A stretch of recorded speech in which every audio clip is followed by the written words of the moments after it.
Sa Pull out to. dahil ginawa sa akin mga tropa Oo, yung pips. mga radiator, yung sa ano, dito pa lang. Ito, pinasok ko itong mga tropa sa kasa. Pero tingnan nyo, Dito. nagbayad ako ng pagkamahal-mahal. Akala ko okay na. Ngayon pinabuksan ko sa labas. Ayan o. Ito pinasok ko to sa kasa. Dapat ito tanggalin nila to, linisan. Kaya kung kayo din lang naman ay magpapaayos, maghanap kayo ng mapagkakatiwalaan yung mekaniko. Kung papasok naman kayo ng kasa, bantayan ninyo ng maigi.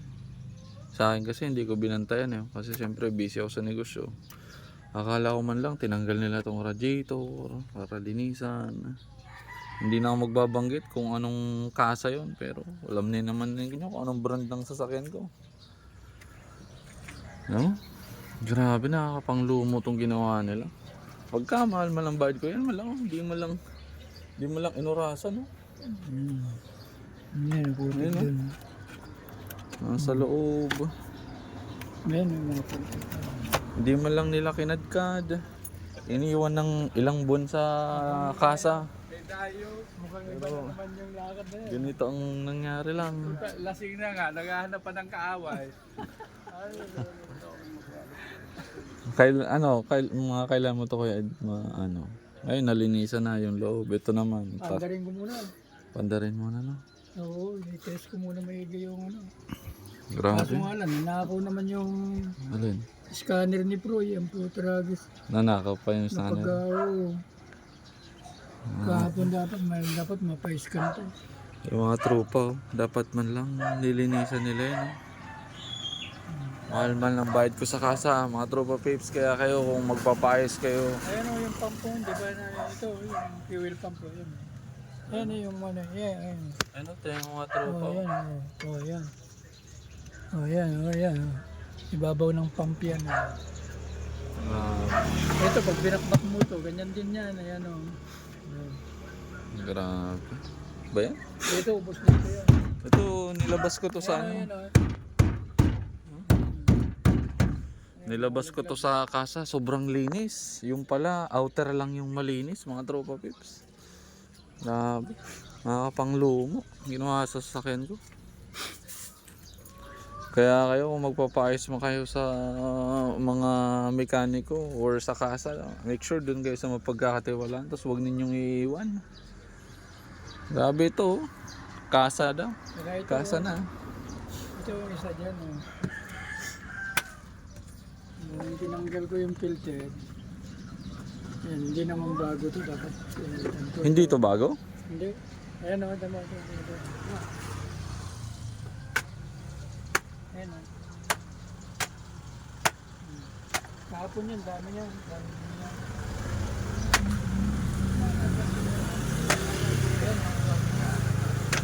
Dati yung Dahil pa di alikabok dahil sa hindi naman lang.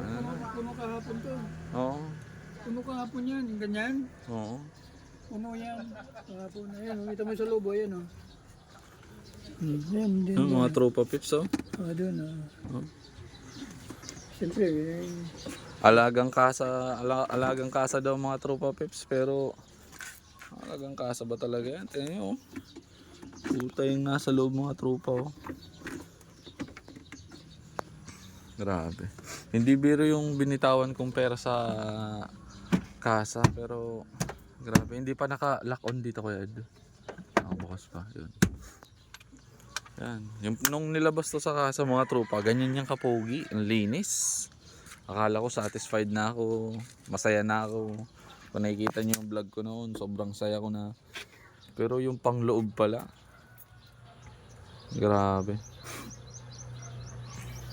Ayan. Nakikita nyo mga tropa. Kaya nagkakameron ng problema dahil isa dyan, number 1 to, hindi nila nilinisan talaga. Sabi nila hindi daw sila nagde-detailing, pero hiningaan nila ako ng pambayad. Hindi naman pala nila talaga kinadkad yung dapat kadka rin na lupa. Ano? Oh, tiyan. Grabe. Nakakapanglumo. Sobra kong pinaghirapan to. Siyempre, disaster ba? Di na po naman natin inaasahan. Pero yun, pinaayos ko sa kasa. Pinasok ko, iniwan ko ng ilang buwan. Yan, sasakyan ni Daddy Rod, mga tropa pips. Ayop sana.